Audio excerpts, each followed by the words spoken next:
Hey everybody, welcome to another episode of Daily IoT.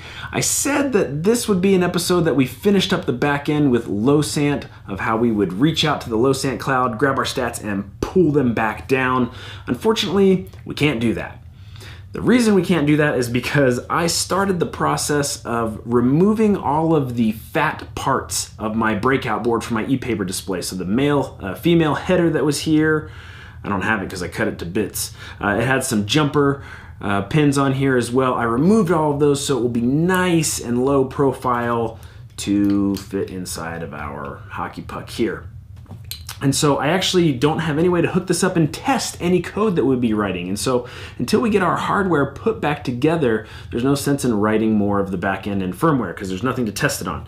So on today's episode, we're gonna see if we can get everything ready to go from a hardware perspective, battery powered, all this wired up in such a way that it's ready to stick inside of our hockey puck that has particle photons falling out of it, inside of our hockey puck. So that is what is up for today's episode. Before we get started, I would like to give a shout out to the folks at Agility. Agility Design sent me a couple of awesome t-shirts. Thank you very much. And so shout out to those guys. I really appreciate it. So what's the game plan for hooking up our hardware here? So the e-paper display comes with a breakout board, except it had that fat header on it, which we may have been able to fit inside of our puck, but probably not. It's pretty tight even after having removed it. And so I removed that. And so what we're gonna need to do is hook up, I have some of this 32 gauge hookup wire, which is this very, very thin stuff. I can't even grab one here. Stand by. That we're going to make connections. We have a bunch of connections, about 7 or 8 connections from our photon to our breakout board to control the e-paper display. And we also need to hook up something for plugging in our battery. So I don't want to hard wire the battery so that we can remove it and charge it. And so I have somewhere around here, right here, this little JST connector. I did an episode about how to hook these up into a breadboard. That was actually last episode, so now I'm lying. Now I'm 2 episodes out. Anyway, we're gonna solder some of this very fine wire onto this, shrink wrap it so we have a place to plug in our battery and power the entire thing. So if I've done all of this right, by the end of the episode, we should have something ready to shove inside the puck. Hopefully this all comes together. We won't shove it in the puck this episode, but hopefully we'll have this to a point where we can power it back on with a LiPo battery and program our particle photons. So that's what's in store for this episode.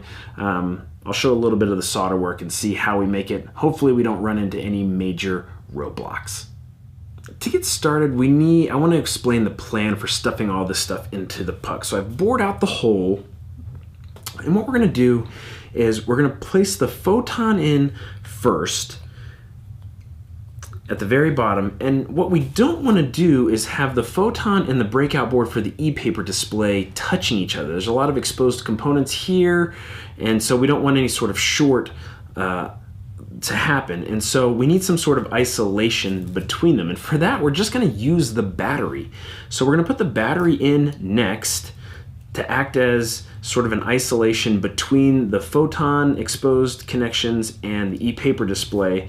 And then what we'll do is we're going to lay the e-paper display just in on top. And so we'll have something like that at the end.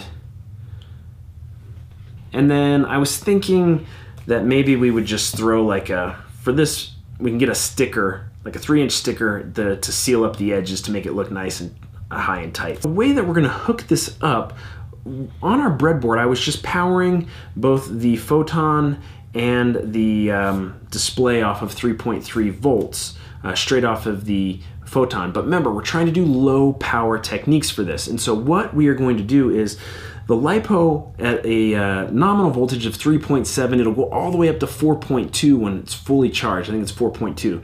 And so we're gonna feed that into Vin on the photon, let the photon's voltage regulator put that down to 3.3 for us. And then instead of hooking the display straight up to 3.3 so that it's always drawing current, we're actually going to hook up the power of the display to an I/O pin on the photon. If I look in the data sheet, which I did, I found that the display only will draw a maximum of 10 milliamps while it's updating. So max current draw of the display is 10 milliamps. Well, an I/O pin on the photon can handle up to 25 milliamps source current, so sourcing to the outside world. And so what we can do is we can use an I/O pin, a digital I/O pin, to set it high to turn our display on, and then set it back to 0 to turn it completely off. Remember, we want 0 power draw out of this when it is not updating. And so we're going to hook the battery up to VIN on the photon, and then we'll, instead of hooking the display up to 3.3 volts out on the photon, we're going to hook it up to an I/O pin to power it.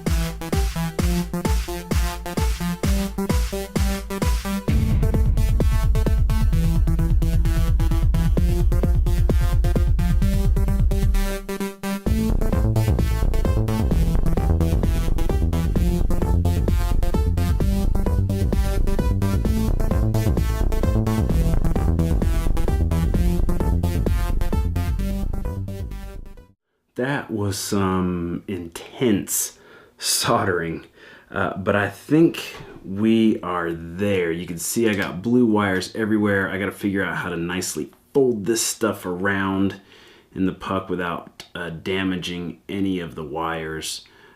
So that is my next step. I will double check all of the connections. Anytime you do anything like this, double, triple, quadruple check the connections to make sure we haven't shorted anything out or hooked up anything wrong. And then we're gonna plug it in, try to program it, see if we can get the display working again with on battery power. It works. I don't know how to pick it up without shorting some wires out or something. Let's see, I got the battery here. I don't know if you can see that. It's gonna be upside down for you, but the display is getting Flurry's stats. So we're gonna call that a success. Now I just need to figure out how I'm gonna twist all this up and get it inside of the puck. But once I do that, assuming I don't touch any wires or short anything out, we should be all set to get back on track, finishing up. At that point, this is a point that I like to call hardware complete, meaning we've got all of the parts that we're going to use in the configuration that we're going to use them, and now we can just iterate on the firmware. We can really hammer on that low power stuff, see how long we can get this little 400 milliamp battery to last, getting stats for our puck. So really excited about this. A lot of pretty intense soldering with this tiny blue wrap wire, but turned out really good, really excited. That's gonna do it for today's episode. Question of the day: what is the hardest thing you have ever soldered? This is not the hardest thing that I've ever soldered. I've done some surface mount stuff that was more intense than this, but this one was pretty tricky. So what's the hardest thing that you've ever had to solder? I appreciate everybody watching Daily IoT, the show where together we're learning how to make the Internet of Things one day at a time.